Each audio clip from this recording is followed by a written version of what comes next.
Hello everyone, আসসালামু আলাইকুম। সবাই কেমন আছেন? আমি খুবই ভালো আছি, কিন্তু আজকে ওয়েদারটা ভালো নাই। তারপরও আমি ফ্রি টাইম পেয়েছি, সো ভাবলাম যে আপনাদের জন্য একটি ভিডিও বানিয়ে ফেলি। আজকে এই ওয়েদারের মধ্যে আসলে তেমন কিছুই বলার না, যেহেতু হচ্ছে আয়ারল্যান্ডে খুবই খারাপ অবস্থা। আমি যতটুকু জানতে পেরেছি নিউজের মাধ্যমে, আয়ারল্যান্ডে প্রচুর ক্ষয়ক্ষতি হয়েছে এই স্ট্রমের মাধ্যমে।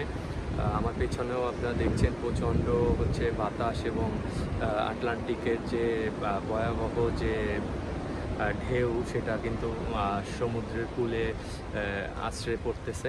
আজকে ওয়েদার আসলে কোনো কিছু নিয়ে কথা বলতে ভালো লাগছে না। তারপরও ভাবলাম যে আপনাদের সাথে একটু হাই হ্যালো করি, যেহেতু ফ্রি টাইম আছে। সো আজকে একটা গল্প বলি, একটা ছেলের গল্প। একটা ছেলে ইন্টারভিউ বোর্ডে গেল জব পাওয়ার জন্য।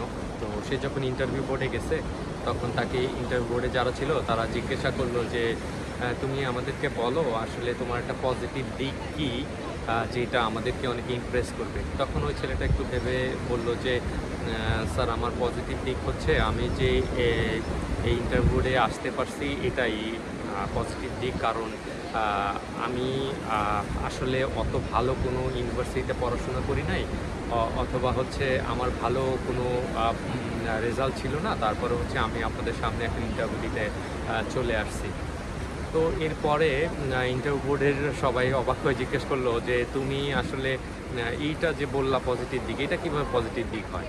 তখন সে বলল, দেখেন, আমি যখন ইন্টারভিউ দিতে আসছি রিটেনের জন্য, সেই রিটেনে আমি 95 জনকে পেছনে ফেলে আমি প্রথম স্থান অধিকার করে কিন্তু আপনাদের এই ভাইভা বোর্ডে আসার সুযোগ হয়েছে। যদি আমি সেটা না করতে পারতাম, তাহলে আপনারা আমাকে হচ্ছে ভাইভা বোর্ডে ডাকতেন না।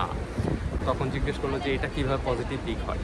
তো তখন সে বলল এটা পজিটিভ দিক হয় এই জন্য যে আসলে আমি যখন ইন্টারভিউ দিতে আসছিলাম, তখন আমার সাথে একটা ছেলে পরিচয় হয়েছিল যে হচ্ছে বুয়েটের থার্ড বয়, এবং ঢাকা ইউনিভার্সিটিরও বেশ কয়েকজন আমার সাথে কম্পিটেন্ট ছিল। এবং আমি আসলে তো অনেক নর্মাল একটা ইউনিভার্সিটিতে নর্মাল রেজাল্ট করে এসেছি, তো তাদেরকে পেছনে ফেলে যে আমি প্রথম স্থান অধিকার করেছি, হ্যাঁ, আমার একটা বিশ্বাস ছিল যে আমি আসলে বেটার কিছু করতে পারবো। জানি না আজকে আপনারা ইন্টারভিউ নেওয়ার পর আমাকে জবটা দিবেন কি না, তবে আমার মধ্যে এই পজিটিভিটি আছে যে আমি কিছু করে দেখাতে পারবো। হ্যাঁ, আমার সাথে যত ভালো কম্পিটিটর থাক, বাট আমি আমার দিনে সেরা। সো তার এই কথাটার পরে ছেলেটার কিন্তু আসলেই সেই জবটা হয়, কারণ সে কনফিডেন্ট শো করে। সে বলেছিল যে আমার আজকে জব না হলেও আমার উইদিন 1 মান্থস 2 মান্থস আমি কোনো না কোনো একটা জব ম্যানেজ করে নেবই, কারণ আমার মধ্যে সে অধ্যাবসায় ও স্পৃহাটা আছে। তো আসলে এই গল্পটা বলার কারণ হচ্ছে আজকাল আমরা সবাই হচ্ছে মোবাইল নিয়ে পড়ে থাকি, বহুত মোটিভেশনাল ভিডিও দেখি বা মুভি দেখি, এই দেখি সেই দেখি, বাট আসলে লাইফটা হচ্ছে মুভি বা মোটিভেশনাল ভিডিও দেখে না। আপনাকে আমাকে কঠোর পরিশ্রম করতে হবে জীবনে কোনো কিছু করতে হলে, এবং এই ছেলেটার মতো আসলে অধ্যবসায় করে আসলে সামনে কে আছে, পাশে কে আছে, পেছনে কে আছে, সেগুলো না আসলে ভেবে আমাদের দৌড় কিন্তু আমাদেরকেই দৌড়াতে হবে। সো এইটা মাধ্যমে আমি বুঝিয়েছি যে আসলে হার্ড ওয়ার্কিং কখনো বিফলে যায় না, ইট অলওয়েজ পেস অফ।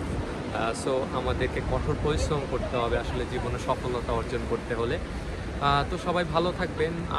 আমি আসলে চেষ্টা করেছি আপনাদেরকে একটু একটু ফ্রি সাজেশন দেওয়ার। সো আমার কথা অনেকের কাছে ভালো লাগতেও পারে, নাও লাগতে পারে, বাট আমি মনের আনন্দ থেকে ভিডিও বানাই, কোনো প্রফেশনাল পারসন না। তবে আমার ভিডিও যদি আপনাদের ভালো লাগে, ভবিষ্যতেও আমি ভিডিও বানাবো। তো আমাকে সাপোর্ট করার জন্য আপনারা অবশ্যই আমার চ্যানেলটি সাবস্ক্রাইব করবেন এবং লাইক শেয়ার দিয়ে পাশে থাকবেন। সবাই ভালো থাকবেন, সুন্দর থাকবেন, এই কামনায় আজকের মতো এখানেই বিদায় নিচ্ছি। আসসালামু আলাইকুম, টাটা, বাই বাই।